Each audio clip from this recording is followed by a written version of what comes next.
2006, the Al-Shabaab, a Somali-based Islamic militant group linked with Al-Qaeda, emerged in Somalia and waged an insurgence against Somalia's transition federal government.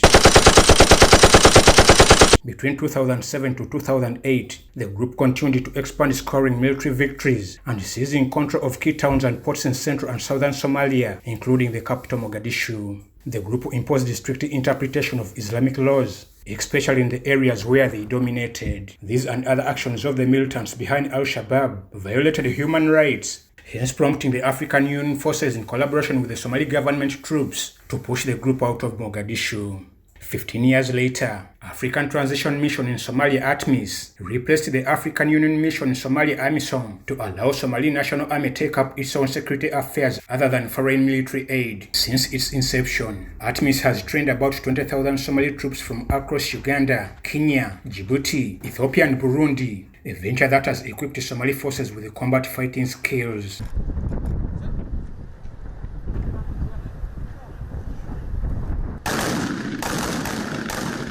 Meanwhile, UPDF Spokesperson Brigadier General Felix Kulaigye paid a cutter service to Barawe and Selejari camps to inspect the progress of the works. At Barawe, Brigadier General Kulaigye lauded the UPDF's commendable role in stabilizing Somalia. UPDF is infectious positively. Wherever we have gone, we do have very good relations with the people.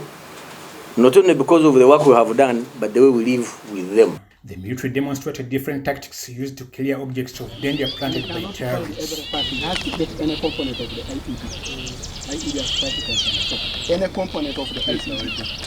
Once he has identified, he marks, then they call the EOD team, who will come and do the. However, the commanders of the battle groups reported to him pressing issues in the operationalization of the peacekeeping process. We managed to defy all odds and achieve all the directives issued by the Commander-in-Chief and re-echoed by the UPDF leadership. This form has stayed for so long, so as it has started raining, we are busy repairing them now.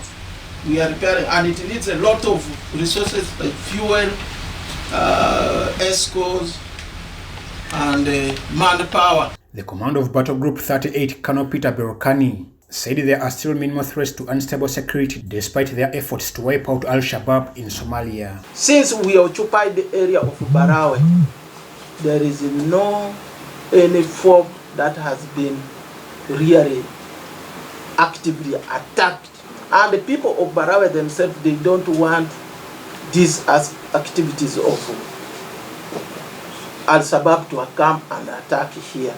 Therefore, these camps are those people who don't want these activities of Al-Shabaab. Brigadier General Kulaigye then proceeded to Selejari camp, where he met and engaged with the soldiers of Battle Group 37 commanded by Colonel Charles Asimo Chivati.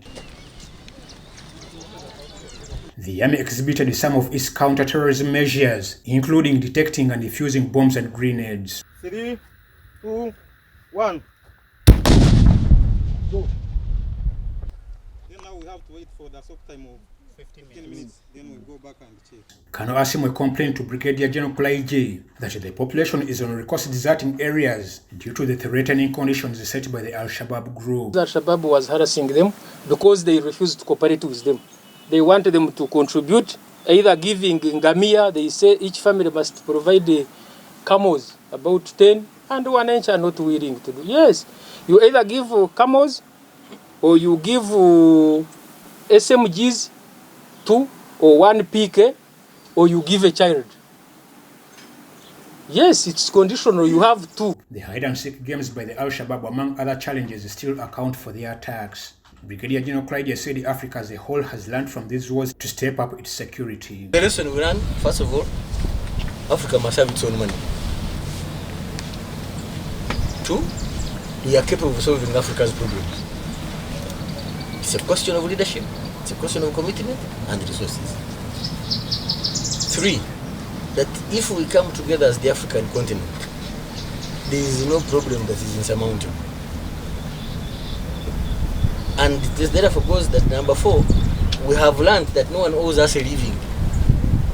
As Africa, we must get our hands dirty and solve this problem. It's our argument as one of the troop contributing countries and leading, to be exact, that we need to give the Somali federal government time to build the security apparatus.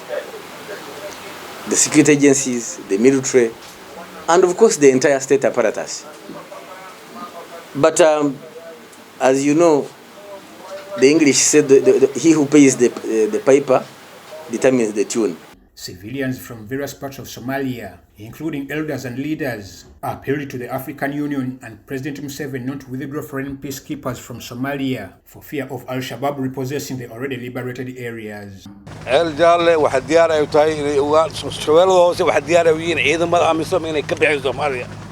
my people, they are requesting AMISOM not withdraw here. It's now Yoweri Museveni is Uganda president, is Makuba of Africa. Somali warkeeda macna madaxda Somali joogan macna wax cad ma sheegin Afrika ha baxday looyin Al-Shabaab miiginiin go Somalia. But government Somali they are saying we accepting withdrawing Atmis, but we are requesting your president not to accept that withdrawal.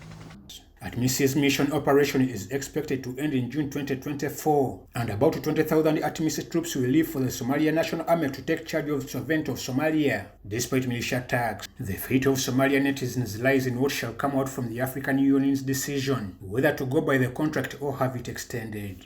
I'm Ivan Juko for UBC in Somalia.